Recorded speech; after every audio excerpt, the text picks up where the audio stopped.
No.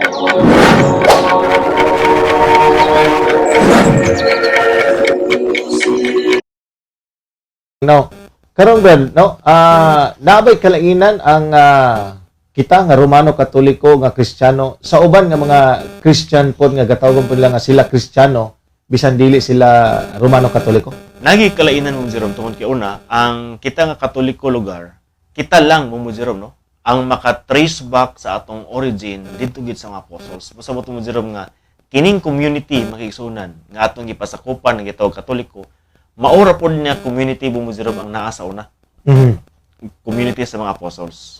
Now, it's sad to say, but this is the truth, no? Nga ang uban lugar nga mga grupo mo Jerome, makita nato nga ang ilang origin na lang dia silang founder, no?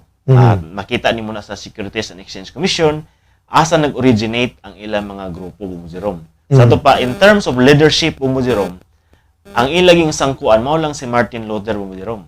Human ka before Martin Luther, wala na may Protestant father pa nga nag-una.